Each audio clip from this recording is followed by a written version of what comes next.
Welcome to this BioPhorum Supply Resilience webinar. It's the second or third in a series that we've been doing now over the course of this year.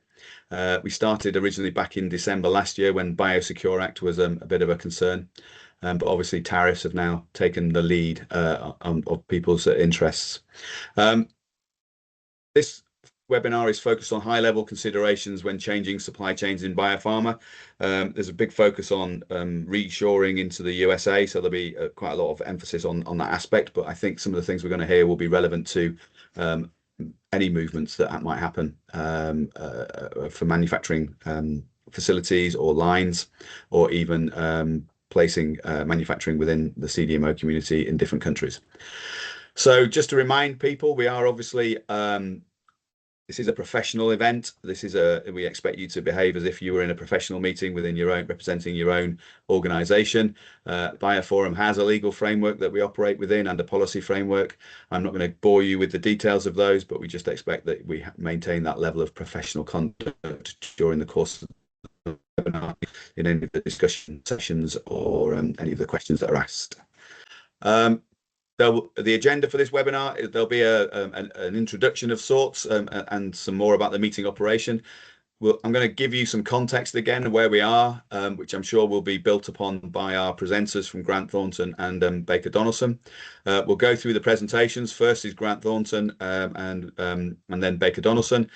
In between the presentations, there'll be a Q&A opportunity. And then at the end, we'd like to open it up for general Q&A and discussion. So if you do have points that you haven't heard about, or you want to raise a question into this wider group of people, then we ask that you please do that and consult with the group online. And also, just to let people know, we do have another webinar scheduled in this series for December. We're looking at the 17th of December. We have Chris White from SCM Blocks about the use of a digital twin approach for scenario testing. This is how you can actually use a digital twin, that sort of technology, to make decisions about whether it's the right thing to do to move a manufacturing process or change a supply chain in a particular way. You can actually test it out and see what the impacts might be on such things as lead times or on overall cost, and what it might mean for inventory holding. All of this is quite an interesting approach. It's a very practical way, and I've not seen anything like it before out there from anybody else. So if you're interested in that, make a pencil note in your diary about the 17th of December. It's from 3 till 4 p.m. As this one is, UK time. As I said, we're about 85 people registered. Whether we'll get 85 dialing in at the moment, people are dialing in slowly. We're over 30 now. We are a mix of biomanufacturers and suppliers, with a few others thrown in for extra spice. There has been a high level of interest in this meeting, and I think that the views for offline will be quite significant as well. We had a lot of response for our World Trade Organization webinar that we ran a couple of months ago, and people have very much found that a useful resource to have access to and to share around their own organizations as well. Going into the context, then obviously we've had 100% tariffs plus even higher implications, and then some stepping back from that to get to 15% between the US and the EU and the UK and Japan. The World Trade Organization is still there. It's still supposed to be a legally binding agreement. However, it seems to have been overridden by the 232 national security legislation.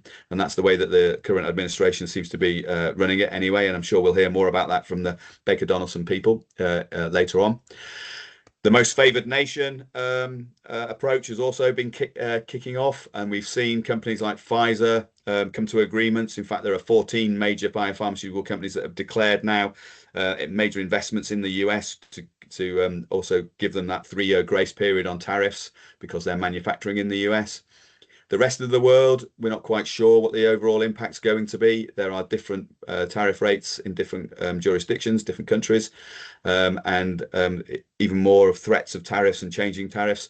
China has got, I think, 155% on it at the moment, for example. Whether that is realised or not, we're not sure, and nothing's been put into play on that, and I'm not expecting it until November timeframe. We're not quite sure what this means from an operations, the physical sort of operations involved. or indeed the commercial business performance that impacts will be on manufacturing operations. We know there are some second and third order impacts. I was reading this morning about disruptions at ports as a result of the tariffs and the sort of peaks of activity at ports, and then loss of activity, and then peaks of activity again, very disruptive on the flow of the ports. And what does that mean? We've also heard in the past, I think last time I mentioned there'd been an overbuild or an export of inventories from European countries into the US, where there's been stockpiling of that finished goods inventory, which kind of replicates a little bit on a smaller scale, perhaps about a quarter of the size, perhaps with COVID, of what was built for COVID. And we're in that sort of feast and famine again. And we know what happened post-COVID, that the demand signal for finished goods disappeared because all that inventory sitting in the market. Are we going to see that again? And are we ready for that? Are we prepared for that? And have we told our businesses this is how it's going to happen? It's going to be very lumpy. And I mentioned already that the US Department of Commerce, the 232 investigation, it needs to report in 270 days when it was kicked off, which was on the 1st of April.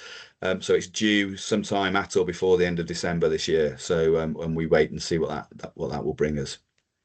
And again, I'm sure we'll get more context given to us by our presenters today. So without further ado, just before we move on, without further ado, just to let you know, we do operate a crisis response and management team within the BioPhorum Supply Resilience collaboration space. We are meeting this October. It's next week. We then advise our leadership team on where we are with our current concern, which is tariffs at the moment, and any of our supply chain awareness notifications that we've sent out during the course since we were instigated. We have a sourcing strategies work stream, which is having a series of webinars to give it some frame, set the framework for going forward of what they're going to focus on. So if you're a member, again, you might want to get involved in those and make sure you've got people on it. We have a trade compliance work stream as an ongoing. It's supporting our crisis response and management team actually on the tariffs issue. It has a guidance publication which is literally due to come out imminently, certainly in the next couple of weeks. And then following on from this webinar, the next in the series, as I mentioned earlier, is the 17th of December, which will be this presentation, or it will feature a presentation from Chris White from SCM Blocks and possibly another speaker.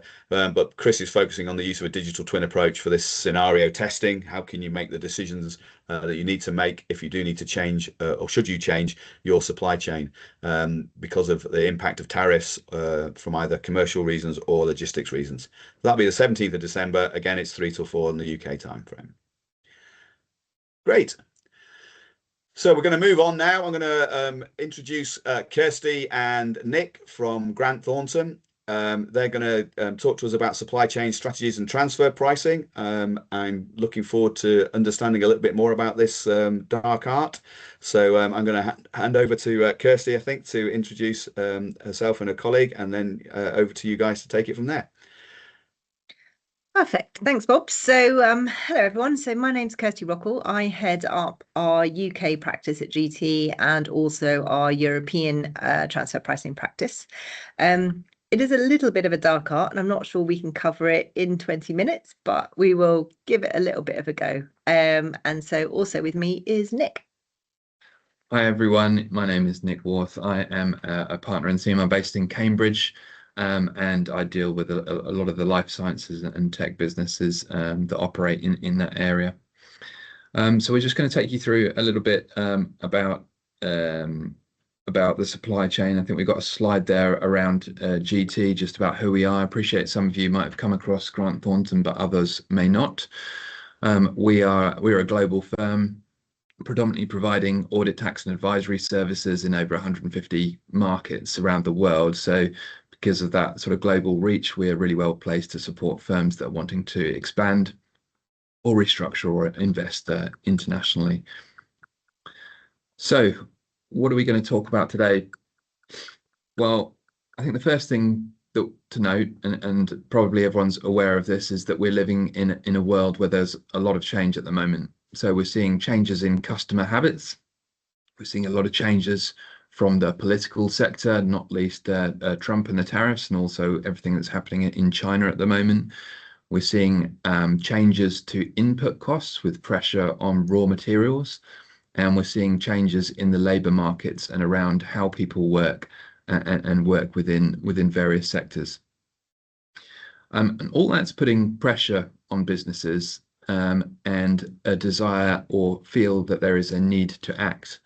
And there are a number of things that we're seeing our clients do. For example, relocation, moving things from one place to another, which I know is probably quite high up on the agenda for a lot of people on this call. Outsourcing different parts of the business to third parties. There may be shifts in the way that the business operates, so shifts in the revenue models, for example, in the technology sector, moving to sort of software as a service type arrangement, and we're seeing new methods as well. And all that's really putting pressure on businesses to make quick decisions and to take urgent action. So we're seeing businesses implement new costings, new contracts within their business, and new pricing across their business and the markets in which they operate. But there is a final question that needs to be considered that is often dropped off the bottom, which is, did anyone remember the transfer pricing consequences? And so before we move on, it's probably just worth touching on what transfer pricing is, because I appreciate not everybody works in the tax space. So when we talk about transfer pricing, we're referring to the pricing of goods or services or even IP that's exchanged between related parties within a multinational corporation. So cross-border transactions between related parties, as pricing can be used to move profits from one jurisdiction to another. Obviously, tax authorities are really keen to prevent profit shifting from their jurisdiction to a lower tax jurisdiction, for example. And so all those pressures of change that I mentioned previously can impact the supply chain. I know a lot of you guys are thinking about your supply chain at the moment. And from a transfer pricing perspective, what we're thinking about is how that impacts on the value chain. So the underlying principle for transfer pricing is that profits should be taxed where value is created. So historically, in days gone by, you're able to move profits around the world by just through the legal contracts. Those days are gone. We now need to distinguish between legal ownership and economic ownership and value creation within the business. So down the left-hand side there, we've got a few words which are development, enhancement, maintenance, protection, and exploitation. And so really those are the key things that we look at from a transfer pricing perspective when we're talking about intellectual property and shifting intellectual property. The supply chain obviously tracks the physical movement of goods and services from one jurisdiction to another, but the value chain focuses on the functions performed, the assets used, and the risks assumed, and that dictates really where the profits should be allocated on value creation. So sort of in summary for that, transfer pricing really needs to reflect not just where the goods move, but where the economic value is added within the business, and allocate those profits accordingly to the correct jurisdiction. And so what does that mean in the life sciences context? Well, businesses in the biopharma sector face some unique challenges from a transfer pricing perspective. So we've got high value intangibles, we've got very long R&D cycles, and potentially quite complex global supply chains. So it's really important to get to grips with what is the value that's really driving the business. So of course it might be the formula or the drug that's really important for you, but alternatively it may be the ability to manufacture and deliver those drugs to the right place in the world at the right time and on time. So it's really important to map the value chain for the business, map that to the supply chain, and really this is what's going to ultimately determine where profits should be allocated across the group and the extent to which you have risks in certain situations or certain countries from those local tax authorities. Sort of to bring that to life, we've got a little short example to run through with you on the next slide. Here we go. So as Nick was saying, where value is created is where profits tend to be taxed. And value from a transfer pricing context tends to really mean people. So it's where those decision makers are. And if you do knee-jerk or have knee-jerk reactions to economic circumstances like tariffs, potentially that can have a knock-on impact, because from a transfer pricing perspective, we're sort of I guess, a great big spine, and anything that happens to the supply chain will have a knock-on impact from a tax perspective. So in this example, we've got a UK principal company. So everything's manufactured in the UK. It is also sort of manufactured in Germany for the European market, for example, but the UK owns all the IP and sells the products into its overseas markets. Tariffs have become a bit more of a consideration than before for the group. So it's looking to how it could potentially massage that situation. Because what we found with our clients is there's a number of things that they do. They either look to transfer the manufacturing operations themselves or part of that into the US. They look at whether or not they can alter the origin of their products so that they could maybe massage their tariff rate, for example. They look at, from a customs perspective, how they've categorized their products. Is there a different way that they can break their products down and pull their products together in order, again, to maybe massage the tariff piece? And that's much more around the customs piece than around transfer pricing. The other thing from a transfer pricing perspective is actually who in the structure should actually bear the costs of tariff. Should it be the seller or the distributor, for example, that might sit in the US, or should it be somewhere else in the group structure that should actually bear those costs? For example, if you've got a group where it's the headquarters that makes all of the pricing decisions, it's the headquarters that maybe drive a lot of the value in the business and drive some of the manufacturing capacity discussions and procurement and so on and so forth, then there's potential from a transfer pricing perspective that those costs should actually be borne by the headquarters. Equally, are there things that you could do in terms of the transfer price? So that sales price into the US, is there a way from a transfer pricing perspective that you could change that price while also being mindful of any impact from a customs perspective or a wider corporate tax point of view? So going back to this example, this group has also made public commitments to move to net zero and wants to use related party manufacturers rather than third-party contract manufacturers, because it can get that data it's more accessible to get the data to make their sort of CBAM reporting requirements, if that makes sense. So we have Germany transferring manufacturing operations into the US, but that would potentially lead to an exit charge from a German perspective, because from a German tax authority point of view, something of importance, of value, is leaving the German tax net. And as such, it's likely to give rise to some kind of gain. It's not as simple as to say, well, we're just moving it, because how the tax authorities in Germany would view it is that there is some kind of loss of income, so loss of profit to them, potentially, that they would like to get compensated.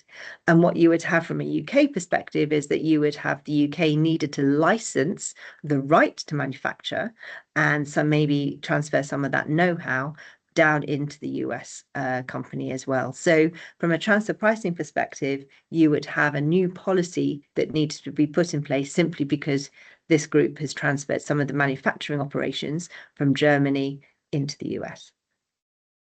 And then on top of that, you would also have obviously VAT and customs compliance to think about in terms of whether or not there are new tax implications because of what you've done to your supply chain. My name is Lee Smith. I lead the International Trade and National Security practice here at Baker Donaldson. I'll let Mike introduce himself when I transfer it to him in the middle of it. So we can move to the next slide. So just quickly, we're going to talk about the tariffs with the 232 investigation, why the WTO doesn't seem to matter, even though there's an agreement on pharmaceuticals, and then some mitigation and enforcement things on customs. And then I'm going to hand it to Mike. He's going to talk about some contract issues, regulatory compliance, and data document transfers. So next slide. So you're going to see a lot of information in my slides, because let me tell you, there's a lot going on in the trade space for pharmaceuticals and elsewhere. And I'm going to try to synthesize this as quickly as possible this information not quickly as possible, but in a way it's consumable, even though there's a lot of information. So here we're talking about the executive orders under IEEPA, and that's the International Economic Emergencies Powers Act. Those are reciprocal tariffs. Those are the tariffs on Canada, Mexico, China related to fentanyl. Then the one on oil for India, and then the tariffs on Brazil for, I guess, for Bolsonaro. I'm not exactly certain on that one, but however, that's the authority under IEEPA.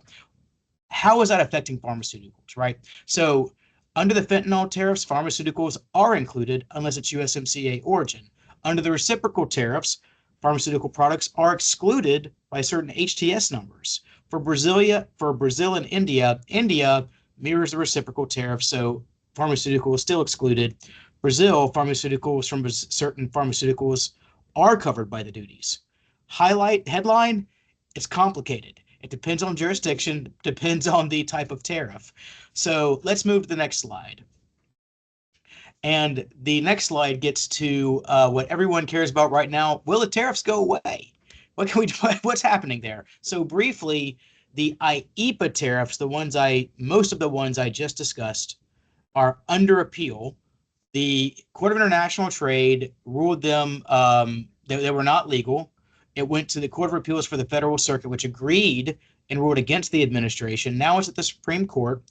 Briefs have already been filed. The hearing is coming November 5th. And this case is not really about tariffs, even though obviously it is. It's more about the constitutional question of whether or not the United States Congress has delegated this broad tariff authority to the president under IEEPA.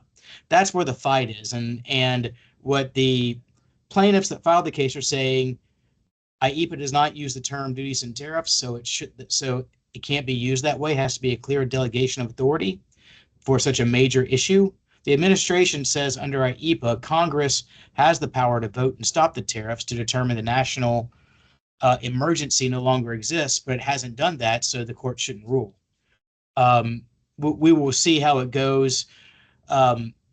Either way, not many people expect the tariffs overall to go away. They expect the administration, even if it loses, to take action that would keep the tariffs in place, because the tariffs are important to the president's overall policy agenda, which is to negotiate new agreements with trading partners, pretty much overhaul the U.S. trading system with trading partners. So they don't want to lose, and even if they lose, they're going to keep themselves from losing. And then one final note is that if you have been paying tariffs, you need to make sure that you are ready to get your refund and take the proper steps, which is something we're helping a lot of clients out with. So the Section 232 investigation on pharmaceuticals. This is a national security investigation related to, that is initiated under Section 232, which provides the president broad authority. This specific investigation covers pharmaceuticals, pharmaceutical ingredients, derivative products, generic, non-generic, medical countermeasures, critical inputs. It is very broad. It even covers what's called derivative products. What does that mean? They can potentially add new products, duties to new products going forward. All of that said, if the investigation becomes affirmative and the president takes actions. Very confusing. Where are we right now? At this moment, the president, so as I noted here and as Bob noted, technically, this should take 270 days into December. But in September, the president announced tariffs, 100% tariffs, effective in October. It didn't implement those tariffs. Rather, he had an announcement in the White House about pharmaceutical companies coming to the United States. So this is essentially where things stand. My understanding is that the president has whatever report or document that the Department of Commerce is going to send him. He has the authority to make a decision with respect to the Section 232 report. That is, and a note there, Section 232 is primarily known for tariff action, but it's more than that. He can say tariffs, he can say quotas. He can also say we need to increase the stockpile, which there's an executive order on that, which we're going to note. He could also provide grants for further investment in the United States. He can do a lot of things beyond tariffs and quotas, though the tariff and the quota is the most scary. The other items are to shore up U.S. manufacturing of the item that is important to national security. So we're continuing to watch, and let's move to the next slide. So this slide, I'm talking about steel and aluminum, but I think the scenario here is instructive so you understand what the president could do on pharmaceuticals in terms of how the 232 works. So on steel and aluminum, the president put duties on in 2018, 25%. Then in the second term, he raised the duties to 50%. Then he's negotiated agreements with the UK right now. The UK is at 25%. He also is placing duties on what's called derivative products, and he's opening a system where companies can petition the Department of Commerce to place new items under the tariffs if they are implemented. And just this year for steel and aluminum, under the very first opening, he put 407 new HTS codes on there. So again, the point, while it can expand, if the tariffs go into place, it could potentially expand. So I don't want to belabor this issue, but the final note is that the president there's been a lot of litigation on 232, and the administration's won it wholesale all the time, every time, and they're pretty confident in what they can do, and they've gone pretty far. One final thing on 232 that I will note briefly is that there's also in the medical space a medical device and medical supply section 232 investigation that's ongoing. It was just initiated recently, but the deadline for comments have already passed, and we're following that for other clients. Next slide, please. So what about the WTO? Isn't there an agreement?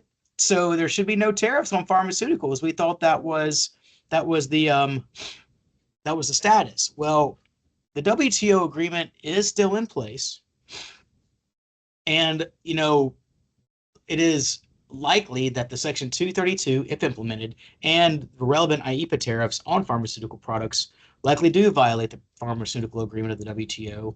But getting relief is a lengthy process, and the administration's unlikely to respond to any ruling against it. As noted, like the IEEPA tariffs are the main place where I think the WTO appeal could be victorious. But for Section 232 tariffs, if they're implemented, the administration will say while they are not in line with the U.S.'s obligations of the WTO and the pharmaceutical agreement, they're going to rely on the national security exception to the WTO agreement to support its position. That's exactly what they did for steel and aluminum, and the WTO panel ruled against the United States. But since the appellate body is not fully seated and is not functioning, was not appealed to the appellate body, and of course, for anyone that's importing an aluminum item or steel item knows that ruling has not been implemented. And so again, steel and aluminum are instructive on where this could go. Great, next slide, awesome. So this here, just briefly, these are the other executive orders on pharmaceuticals. You have the Most Favored Nation pricing, strategic active pharmaceutical ingredients reserve. That's like a national stockpile reserve. Think of it like a defense issue, and efforts to increase domestic pharmaceutical manufacturing. It's also something that could be done in response to the Section 232 investigation. The message here is that what we are seeing in the United States is an overhaul of, or a desire to have an overhaul of the pharmaceutical industry and how pharmaceuticals are made and used in the United States. So you have the 232, these actions, there's a lot of focus on pharmaceuticals, and we think it's only going to continue. And next slide. So briefly, just touching on some of the other agreements, there's a lot of negotiations going on. The president said 90 agreements in 90 days from April, and man, was that a busy time for me. He did not achieve that, though. I was following everything. But in these agreements, Section 232 is a primary part, and here the EU is a good example of the relief for tariffs relief from tariffs on pharmaceuticals that could result. So at the moment, there are some tariffs on 15% tariff for the EU, but if the 232 investigation is implemented, the tariffs will not go up to 100% for the EU. So these agreements will further diversify or differentiate the tariff number for each country that makes an agreement, which will potentially further complicate your supply chains by virtue of the fact that there's going to be different numbers for different places, and then you'll be making decisions about. You'll have to make decisions: do we stay or do we go somewhere with a lower rate? Just an expectation that will be coming. And we hope these agreements get done sooner rather than later, but we will see. Next slide. This is important because all these tariffs are going into place. U.S. Customs and Border Protection has the authority to enforce and collect these duties, and it is doing it. So tariffs everywhere, pharmaceuticals potentially, but tariffs on many, many products. We are seeing U.S. Customs and Border Protection issue what's called CF-28, which is request for information. CF-29, it's a notice of action. They're sending questions to importers. They're requiring information, and if you don't respond, they're taking action, and then they're going to go back 5 years and take action on 5 years of past imports. It is very, as a compliance person, the joke is sales first, compliance later, if not last. However, if you receive a notice from CBP, the U.S., you should really make an effort to respond quickly. Briefly noting export controls enforcement, while that doesn't really fall into the pharmaceutical area, this is a big part of where the United States is negotiating agreements too. So it's just something to look out for because China is retaliating using its export controls, and it did it on rare earths, but it could do it on other products too. And China is a major supplier of pharmaceutical products and active pharmaceutical ingredients to the United States. And we can move on to the next slide. And the mitigation strategies, right? You want to make sure you have the correct HTS code that you're importing, and is there exclusion from the duties? You want to make sure you understand your country of origin. Entered value is very important. Entered value is what the duty is multiplied against. So there's ways to lower your entered value. A great one being transfer price, which our partners were just talked about. Something to consider. Transfer price normally wasn't considered in the customs arena because it didn't matter, duties were low, but now it's important. You also have substantial transformation, and then just finally, proactive compliance efforts make sense to make sure you understand your import practices and you're aware you're following them correctly. And I'll move on to the next slide, and I think that could be handing it over to Mike. Thanks so much. Thanks, everybody. Bob, can you hear me okay? Yeah, loud and clear. Okay, great. Thanks, Lee. Thanks, everybody, for being here. Just a quick bit about me. I'm a shareholder in Baker Donaldson's national healthcare practice. I also lead the firm's life science and health tech group. My practice involves working with life science companies, health tech companies, CROs, SMOs, academic medical centers in complex contracting and privacy matters, mostly in the US and EU. Okay, so let's get down to it. My part is really just talking about contracting and how to best protect yourself when you're moving products across borders. When a drug product crosses borders, each handoff likely does shift responsibility. Cross-border transfers need to address both the legal and logistical factors. So contracts must clearly define the shift of risk, title, and custody. Incoterms allocate some of this and are good practice. They allocate delivery, risk, and cost. However, quality and regulatory responsibilities must still be aligned in separate contractual documents or provisions of the same contract. Contracts should back still, and I know we're short on time, so I'll move. Contracts should unambiguously specify two distinct concepts: the transfer of risk and the transfer of title. Incoterms define delivery point and the moment risk passes, but title transfer and quality and regulatory responsibilities don't necessarily follow Incoterms and must be addressed expressly in the contract. Okay, now we'll move. So aligning costs, insurance, and importation obligations. Cost allocation should detail who pays for freight, duty and taxes, packaging, special handling, and required documentation. Insurance provisions should define who insures goods during each leg of transit. What is the coverage and the scope and limits of that coverage? What is required as far as qualifications of the insurer, and whether and when insurance certificates need to be exchanged. The importer of record bears certain responsibility for customs classification, valuation, declarations, and payment of duty and taxes. But this role does not inherently encompass labeling, product registration, or QP batch certification, which generally sits with the market authorization holder or the licensed manufacturer or importer. As a matter of best practice, align the party that bears costs and risk with the party that has contractual control over the logistics and the necessary regulatory authority. All right, next slide. The FDA and the EMA require proof of GMP, good manufacturing practices, to ensure product quality and traceability. Both GMP and good distribution practices, GDP, requirements should be integrated into your contractual framework to protect product quality. GMP obviously governs manufacturing and related activities. GDP governs wholesale distribution, storage, and transit. Both regimes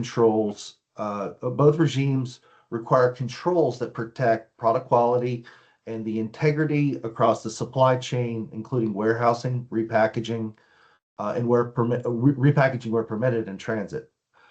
So contracts should set out your quality responsibilities, your documentation standards, deviations allowed in temperature and temperature management, and should ensure traceability and contemporaneous records consistent with GDP practices, that being good documentation practices, a different GDP. Quality and technical agreements need to allocate GMP and GDP obligations and procedures. Supply agreements need to allocate commercial terms, risk allocation, and remedies. These agreements should be consistent and cross-referenced to prevent gaps that could trigger regulatory action, importation holds, or recalls.